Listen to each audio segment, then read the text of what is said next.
Que a graça e a paz do Senhor estejam sobre as vossas vidas. Amém? Que o nosso Deus esteja conosco, ministrando em nosso coração. Que o seu Espírito continue se movendo em nossas mentes, em nossos corações. E que neste momento a palavra ministrada possa falar a sua vida e possa falar também através e a partir da tua vida. Porque quando o Senhor semeia nas nossas vidas, Ele semeia para que a sua palavra possa florescer e frutificar. Não só aqui, mas onde a nossa vida acontece, em outras dimensões, em outros lugares. Em nossas casas, em nosso ambiente de trabalho, onde quer que pise a planta do teu pé. Que o Senhor te acompanhe, que essa palavra se multiplique e reverbere, abençoando muitas vidas. Nós estamos numa série de pregações falando a respeito de combater o bom combate. E nesta noite nós falaremos do combater o bom combate para manter o coração em Deus, para manter o coração nele, Ele acima de tudo, Ele acima de todos. Amém? Vou pedir para você abrir a sua Bíblia em Mateus, no capítulo 6. Nós leremos o versículo 24.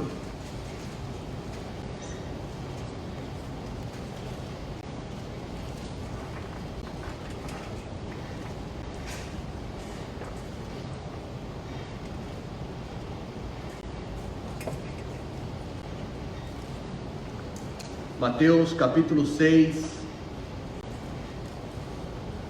o versículo 24 diz assim: ninguém pode servir a dois senhores, porque ou odiará um e amará o outro, ou será fiel a um e desprezará o outro.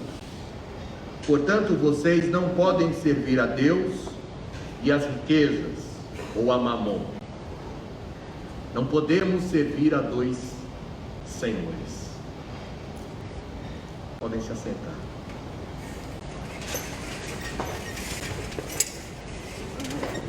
Eu tenho certeza que aqui Deus não está se contradizendo. Eu tenho certeza que aqui Deus não está fazendo em Jesus uma apologia à miséria, à escassez, à falta. Porque Deus, desde o princípio, fala para o homem crescer, multiplicar, dominar a terra.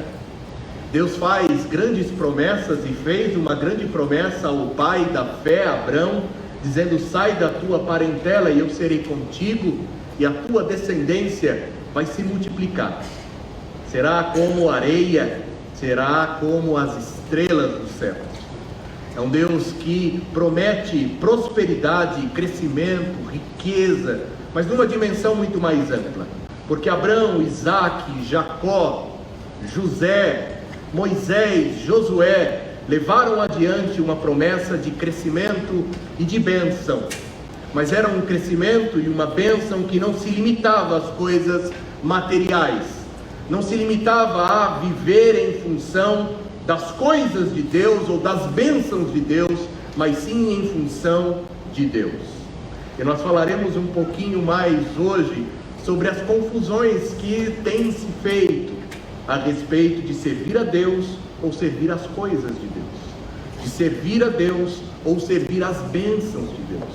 E nós queremos nesta noite estarmos mais próximos da vontade do Senhor, que nos revela no Evangelho um caminho para servirmos a Deus. Amém? Vamos orar? Amado Deus e maravilhoso Pai, nós nos colocamos diante da Tua presença em nome de Jesus Cristo, Teu Filho, e te pedimos, Senhor, que o Senhor venha falar às nossas mentes, aos nossos corações. Venha falar a nossa vida, ó Deus. E sabemos, ó Pai, que enquanto aqui o Senhor estiver ministrando a Tua palavra no nosso coração, o Senhor estará também atuando sobre as nossas casas, sobre as nossas causas, porque o Senhor não é apenas Deus de perto, é Deus de longe, é um Deus que estende as mãos sobre este lugar, mas vai além, Senhor, alcançando vidas que não estão presentes alcançando vidas que muitas vezes nos preocupam e nos fazem chorar. Por isso colocamos tudo em tuas mãos, Senhor, nesta noite. Opera mesmo, Pai, que o teu Espírito esteja ministrando aqui, mas também esteja ministrando sobre as nossas casas, em nossos lares, sobre a vida de familiares, amigos, colegas, conhecidos, aqueles que têm sido alvo das nossas orações. Nós oramos assim, Senhor, já agradecidos, em nome de Jesus. Amém, amém, amém. O Sermão do Monte é um grande espaço, um grande momento para entendermos o Evangelho de Jesus. No Sermão do Monte nós vemos Jesus falando da palavra de Deus, não atentando à forma, não atentando à letra, mas procurando a profundidade na palavra, procurando o princípio da palavra, procurando o eterno na palavra. E assim Jesus nos inspira a olhar a palavra não com os nossos óculos, não com os nossos interesses, mas com um coração aberto e sensível àquilo que Deus quer falar. Não presos a formas, a fórmulas ou a letras, mas interessados em saber o que genuinamente Deus quer nos falar. E ali Jesus faz isso, trazendo à tona aquilo que muitos achavam que já conheciam. Porque no Espírito é assim que fazemos a leitura. Um texto já conhecido se torna novo, nos renova, nos alcança, nos abençoa.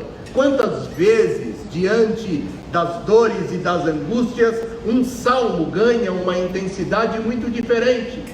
Quantas vezes, no momento em que as coisas parecem escuras e sem solução, o simples fato de lembrar que o choro pode durar uma noite, mas que a alegria vem pela manhã, nos aquece o coração e nos dá esperança. E era assim que Jesus lia a palavra, e era assim que Jesus ministrava a palavra. De tal forma que ao término do seu discurso no Sermão do Monte, as pessoas estavam admiradas pela forma que Jesus falava, porque ele não procurava reproduzir fórmulas, ele falava com verdade, com autoridade e com profundidade. Então, se eu puder entender o Evangelho a partir do Sermão do Monte, eu posso dizer que o Evangelho é a boa nova, onde a palavra é ministrada com verdade, com autoridade, para falar não apenas às nossas mentes, mas sobretudo aos nossos corações. No Sermão do Monte nós também vemos a revelação do Evangelho, mostrando que diferentes pessoas, com diferentes histórias, experiências e momentos, têm espaço para ouvir a palavra, porque é assim também o Evangelho. O Evangelho não fecha paredes, não fecha portas, não se encastela, ele é céu aberto, ele é espaço para acolher todo aquele que crê, todo aquele que se coloca na direção da palavra. E todo aquele que se colocou na direção da palavra foi acolhido naquele grande sermão. Um sermão que certamente mudou histórias, mudou a história. E o Evangelho é isso. É receber, é acolher, é dialogar, é abençoar. Mas o Evangelho também é um espaço em que as necessidades são apresentadas, onde as necessidades não são esquecidas, porque já avançando tarde, os discípulos se preocupam com o povo, que está muito tempo sem comer. As necessidades são lembradas, são trazidas à mesa, mas o diferente e a diferença no Evangelho é que Deus não nos despede para nos virarmos com as nossas necessidades. Ele nos traz mais para perto para supri-las. E sabe através de quem que Deus começa a suprir as nossas necessidades? Através das pessoas que estão à nossa volta, porque Ele usa.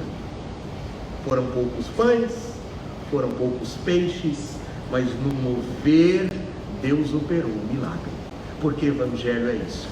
Evangelho é atenção, é sensibilidade, é atendimento às necessidades a partir do nosso mover, e é no nosso mover que Deus faz um milagre. E eu espero nesta noite que Deus comece a mover na sua vida, e que Deus opere um milagre na sua história. Que Deus te ajude a se aproximar de mais pessoas e ajude pessoas a se aproximarem mais de você. Que Deus te ajude a olhar a palavra com a vida, poder, intensidade e alcance que ela tem. Não como livro que deve ser fechado numa linguagem hermética, difícil ou codificada, mas como um livro que é a voz de Deus para falar ao coração de todo aquele que crê. Porque Deus fala e a sua palavra tem poder. Amém? Ali no Sermão da Montanha também se reuniram pessoas de diferentes perfis, e que continuam se reunindo em torno da palavra, em torno do Evangelho. Eu destacaria 4 perfis. Aqueles que vão por curiosidade, não tem nada que fazer, vão passar o tempo. Aqueles que vão para criticar, para observar e apenas ver o que está faltando, se apegar no detalhe, apontar o dedo. Aqueles que vão para atender às suas necessidades mais básicas, às suas emergências, mas também aqueles que vão para se tornarem discípulos.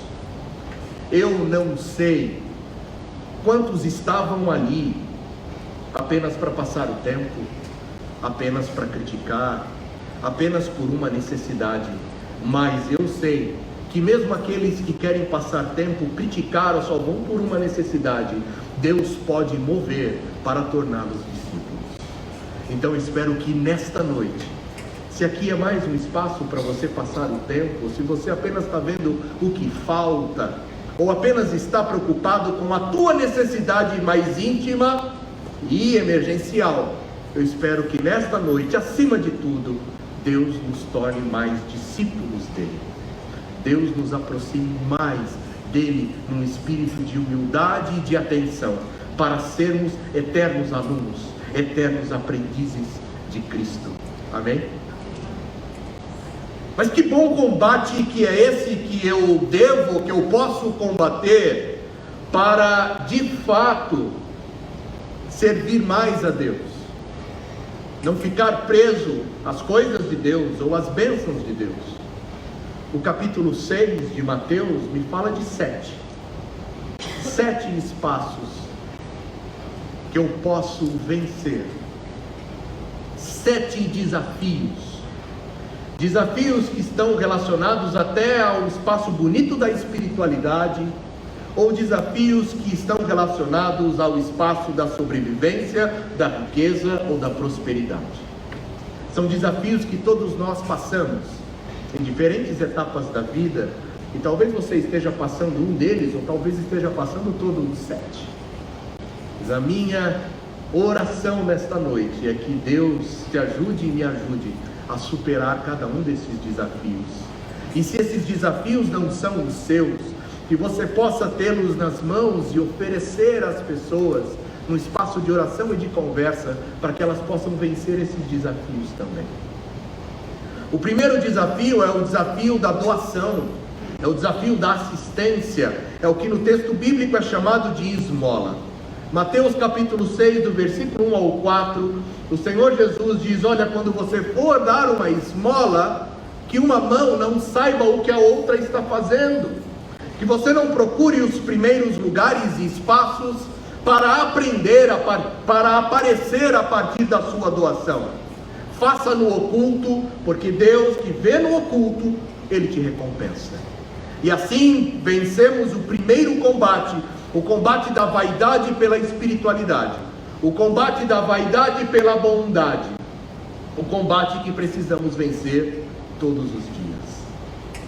É importante dar, doar, atender, mas faça isso com o seu coração. Faça isso não para aparecer, faça isso por causa do Senhor. Faça isso como um serviço ao Altíssimo. Porque Jesus sabia que naquela época muitas pessoas estavam dando para aparecer, estavam dando para serem lembradas, estavam dando para silenciarem suas consciências, estavam dando como uma troca por seus desvios ou seus pecados, estavam dando para se sentirem menos culpadas. E não é nessa dinâmica que o Senhor quer mover um espírito de generosidade no seu coração. É dar com uma mão sem que a outra saia. Há um segundo desafio, o desafio da oração. Em Mateus capítulo 6, do versículo 5 ao 8 e do versículo 9 ao 15, o Senhor Jesus fala que muitas daquelas pessoas estavam orando para aparecer. Achavam que a oração diante de Deus tinha que ser bonita e prolongada. E talvez estivessem mencionando palavras que nem sequer tinham consciência do significado. O Senhor está falando de alienação na oração, onde você ajoelha ou de pé, passa um tempo falando, mas sequer se lembra do que está dizendo. Jesus está falando também daqueles que querem aparecer através das orações, daquelas orações fortes e intensas e apaixonadas, mas por dentro é Deus que sabe como está aquele coração. E aí Jesus recomenda àquele povo: olha, se você quer orar, vai no oculto do teu quarto, porque é Deus que vê no oculto do teu quarto que te abençoa. Mais uma vez, é sair de cena, é sair do palco e aprender a lidar e a viver nos bastidores, a se ajoelhar e a viver de fato diante de Deus, com o coração entregue a Deus. E se as pessoas estivessem em dúvida em como orar, Jesus ensina uma oração, dizendo: olha, lembra-te que Deus é Pai, que Ele está no céu, acima de todas as coisas. Lembra-te de mencionar a necessidade de santificar o nome dEle, porque não é um nome para ser banalizado, não é um nome para ser usado, é um nome santo, é um nome único, é um nome que deveríamos fazer referência para sequer mencionar, porque o nome para este povo representa a natureza, é a expressão de identidade. Então na oração é dizer: Senhor, eu quero zelar por tua identidade, quero zelar por tua grandeza. Mas há um outro pedido: que na terra seja feita a vontade dele, assim como ela é feita nos céus. É um Senhor que é Senhor em todas as dimensões, em todos os espaços. Esse é o desejo de quem ora genuinamente como servo e quem procura na intimidade se aproximar de Deus. Reconhece o pão de cada dia, pede perdão, mas lembrando que também é necessário Ele perdoar.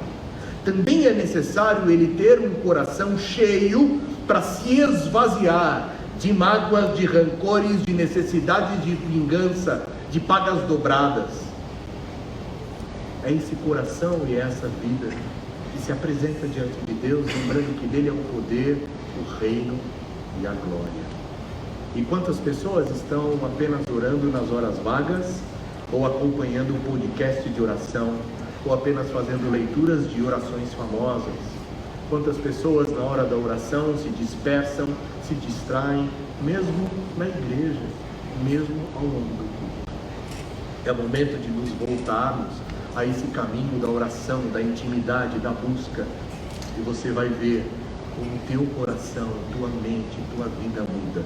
Eu não estou falando de resultado, eu estou falando de interioridade, porque quem busca Deus, busca por Deus, não busca pelas coisas de Deus, não busca pelas bênçãos de Deus, porque Deus em si mesmo basta em nossa vida. Amém? E continuando nos desafios de colocar Deus, ou viver a vida com Ele a partir dEle, é falado a respeito do jejum. Mateus 6, de 16 a 18, onde Jesus também fala novamente de vaidade. Eu poderia resumir esses 7 aspectos entre vaidade e vanidade. A vaidade que busca na espiritualidade aparecer, e a vanidade que busca na riqueza se autoafirmar.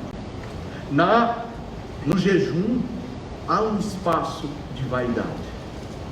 O jejum que desfigura o rosto, o jejum que demonstra tristeza, o jejum que naquela época se cobria de saco de cinza, que era um sinal de humildade, de abnegação, vira um espaço para vaidade e louvação. Jesus diz então: olha, quando você jejuar, lava o teu rosto, põe um óleo sobre a tua cabeça, e que apenas o Senhor saiba que você está jejuando. Acho que daria uma pregação em cada um desses aspectos, espaços. E eu espero que Deus te dê em cada dia da semana uma revelação maior sobre a doação, sobre a oração, sobre o jejum. O quarto aspecto é sobre onde está o nosso tesouro. Não juntem tesouros na terra, onde você pode ser roubado, onde o tempo pode desgastá-lo, onde o valor pode se perder. Junte um tesouro no céu, que é guardado na eternidade. E juntar um tesouro no céu se junta pela sua atitude diante de Deus, diante de você, diante dos homens. É o que você faz, é como você faz, é juntar para o reino na eternidade e na glória. Há uma armadilha de querermos juntar para nós mesmos, de recebermos agora as coisas. Mas o Senhor diz: algo maior está reservado para aquele que semeia na eternidade. Não é porque ele só vive o futuro, é porque ele vive o presente de uma forma diferente. Não apegado às urgências, não apegado às suas entranhas, ao seu estômago, ao seu apetite, mas apegado à palavra, à direção, à inspiração, à vivência com Deus e em Deus. O quinto desafio é saber como são os nossos olhos. Tome cuidado com seus olhos, diz o Sermão da Montanha. Se os seus olhos forem bons, todo o seu corpo será bom. Se os seus olhos forem maus, você vai padecer e perecer por causa deles. E o que é um olho bom? Um olho bom enxerga além do aparente. Um olho bom não fica preso apenas à sua visão, ao seu momento, aos seus preconceitos, às suas urgências, às suas acusações.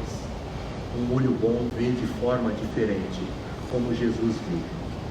Jesus viu naqueles discípulos tão diferentes, às vezes até marginalizados, o futuro de sua igreja, no espaço para o poder de Deus atuar.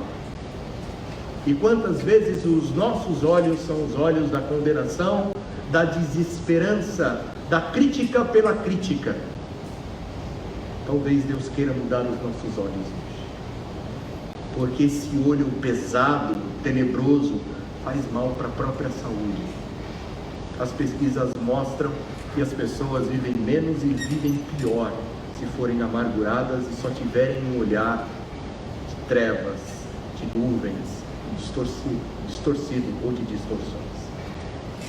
Que os nossos olhos sejam luz, que a gente tenha esperança, que a gente veja uma oportunidade de mudança, que a gente não se abata pelo que você vê hoje. Lembre de José, que tinha um sonho, uma promessa, e passou anos e anos e anos até chegar naquele espaço. Deus preparando, Deus lhe dando graça, Deus lhe dando condições de receber, de viver aquilo que Deus já tinha reservado para ele. Lembre de Davi, promessa linda aos 16, e ele vai ver se cumprir muitos e muitos anos depois. Há momentos de baixa, sim. Há momentos em que os teus olhos vão para um lado equivocado, sim, mas que sejam apenas momentos, que não seja uma condição permanente, que não seja um estilo de olhar, que ao você chegar, você possa ter um olhar de esperança, ao invés de ter um olhar da tragédia, onde a pessoa diz: meu Deus, já chegou aquilo ali, para colocar mais peso no que já está difícil de suportar. Você seja vista como aquele e aquela que ajuda a carregar o peso e que é um apoio enviado por Deus para que as pessoas tenham esperança. E aí chegamos no versículo 24. Deus e as riquezas, Deus e Mamon. Certamente o Senhor não estava falando de prosperidade, inclusive é um equívoco quando se chama uma teologia de teologia da prosperidade, a teologia da miséria, porque aquele que prega que o Evangelho só pode dar as coisas da matéria, dos recursos do agora, está pregando miséria, não está pregando prosperidade em vida. Prosperidade em Deus é muito além daquilo que a gente pode ver. É o que podemos ver, sim, sem dúvida, mas vai muito além, porque toca a questão de sentido e de propósito. O Senhor Jesus estava falando aqui a respeito do tornar-se refém das coisas, tornar-se refém dos bens, e viver a serviço deles, viver a serviço destas coisas, onde a decisão é tomada pelo ganho que você vai ter, e não por estar ou não na direção daquele que te chamou para uma vida diferente. É viver para o Senhor da bênção, e não para apenas viver sendo abençoado. Servir a Deus é se colocar a serviço dele, e é tão óbvio, mas a verdade é que Jesus sabia que muitas pessoas viviam a serviço do que podiam receber de Deus ou dos homens. Há aqui uma grande reflexão para cada um de nós: ter Deus como centro. E aí, a consequência, Jesus nos diz aqui no 7º ponto, o que nos preocupa. Mateus 6, 25, 34. O que te tira o sono? O que te tira a paz? Jesus diz assim: não fiquem preocupados pelo que vocês vão comer, beber, vestir, porque Deus tem vestido a natureza e Deus vestirá vocês também. Tenham uma preocupação, sim, em buscar o reino de Deus e a sua justiça. O espaço onde Deus é rei, onde Deus é Senhor, um espaço onde a vida é diferente. Busquem este espaço, busquem este momento. Como? Uma oração diferente, num jejum diferente, tendo tesouros em outros lugares, na eternidade e não diante dos seus olhos, na forma de ajudar, no modo de ver, no colocar-se a serviço. E aí então, todas estas coisas, o que são todas estas? O comer, o beber, o vestir, não é em todas as coisas, todas estas coisas serão acrescentadas. Nós precisamos, nesta noite, olhar para o nosso ano, e enquanto ele está começando, e nos perguntarmos quem é Senhor na nossa vida. Olhe para a tua agenda e veja na tua agenda o espaço que há para Deus. Uma agenda para Deus é diferente de ter uma agenda para cuidar das bênçãos de Deus e uma agenda para cuidar das coisas de Deus. Eu vou explicar. O jovem rico era obediente a Deus, era obediente aos mandamentos, e ele chega a Jesus e diz: o que eu preciso para herdar a vida? E Jesus diz o seguinte: olha, ama a Deus sobre todas as coisas, o próximo a ti mesmo, cumpre os mandamentos. Ele diz: isso daí eu já tenho feito desde a minha juventude. E Jesus diz: então, pegue todas as tuas riquezas e doe aos pobres. E aquele jovem fica triste, porque ele estava vivendo para as bênçãos de Deus.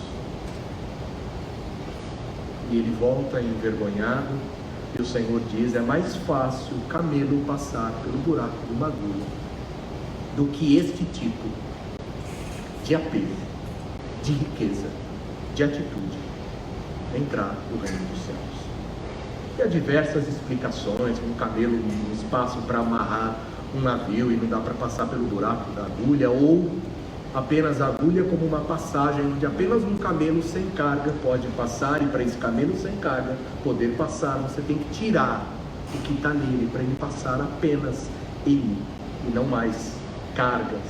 Ou seja, quem tira as cargas passa por aquele espaço. E a carga que aquele rico jovem colocava sobre si era a necessidade de aparecer em todos os sentidos, não apenas com uma prosperidade financeira, com bênçãos, com bens, mas também como alguém que era reconhecido por sua piedade. Nós precisamos olhar para aquilo que o Senhor está fazendo. Nós precisamos lembrar de viver não para as bênçãos de Deus, mas para o Deus das bênçãos. Mas há uma outra questão também, que é viver para as coisas de Deus, porque às vezes vamos para o outro extremo. Lembra a primeira armadilha? A armadilha da vaidade pelo que tem, E a armadilha da vaidade, pelo como aparece, a armadilha da vanidade, pelo que tem. Pois é, a segunda vaidade diz respeito da parábola do amor ao próximo, onde sacerdote, onde levita passa, vê alguém caído e passa direto. Sabe por quê? Porque se toca naquele homem ensanguentado, eles perdem o espaço no culto, e eles amam mais as coisas de Deus do que servir a Deus através de suas vidas. Quando nós tivermos que optar entre fazer a vontade de Deus e nos envolver com as coisas de Deus, opte por fazer a vontade dele. Há um culto precioso que pode acontecer a partir da tua casa, ainda que você se atrase para isso. Muitas vezes eu não pude estar aqui e o pastor André sempre me apoiou, porque sabe que o culto e o serviço ao Senhor começa na nossa casa. Há muitos que estão esquecendo de casa, mas não deixam de orar um momento sequer. Talvez estejam vivendo como aqueles que no Sermão da Montanha Jesus diz: honram-me com os lábios, me dizem Senhor, Senhor, mas não estão entendendo a palavra do reino, porque eles fazem as coisas no meu nome, mas esquecem o fundamental. Ao passo que muitos naquele dia vão chegar ao Senhor e vão dizer: mas quando que eu te servi, Senhor? E o Senhor vai dizer: quando eu tive sede, você me deu de beber. Quando eu tive fome, você me deu de comer. Quando eu estive nu, você me vestiu. Mas quando, Senhor, eu fiz isso? Quando você fez a um desses pequeninos, com um coração puro, sem querer aparecer. Você fez para mim, pessoalmente. Nós precisamos viver uma vida sem vaidade, sem vanidade. Uma vida onde o Senhor é o centro. Uma vida onde caminhar para Ele e nele é não apenas o fundamental, mas é o suficiente. Amém? Eu te convido nesse momento a se colocar de pé comigo para nós orarmos. Deus é Deus de restauração. Deus é aquele que nos ajuda no bom combate. Deus é aquele que é maior, que é infinitamente mais. O Senhor nos ajuda, e o Senhor é quem nos dá condições de sabermos nos doar, de sabermos orar, de reservarmos o tempo, o coração para o jejum, a vida para ter um tesouro na eternidade, um olhar que é luz, um coração que está a serviço dele e apenas dele, e que tem, sim, como base da preocupação, o reino, a vivência do reino, a palavra do reino, a revelação do reino. Que tenhamos uma agenda diferente, que a nossa riqueza seja o Senhor, que as tuas ações sejam conduzidas pelo que é certo e não pelo que dá certo, e que assim o Senhor seja glorificado. Pai amado, Deus santo, toma-nos em tuas mãos, Senhor. Nesta noite nós colocamos diante de ti o nosso coração. Ele é enganoso, ele cai muitas vezes em armadilhas que nos fazem nos apegar às coisas de Deus como se fossem ídolos, ou às bênçãos de Deus como se fossem o suficiente para preencher o nosso coração. Mas nesta noite nós queremos voltar mais e mais a nos apegarmos a Ti e em Ti, Senhor, na simplicidade, ó Pai, voltando ao primeiro amor, tendo em Tua palavra, em Tua presença, em Tua direção, o suficiente para as nossas vidas. Nós oramos assim, ó Deus, em nome de Jesus. Amém. Amém.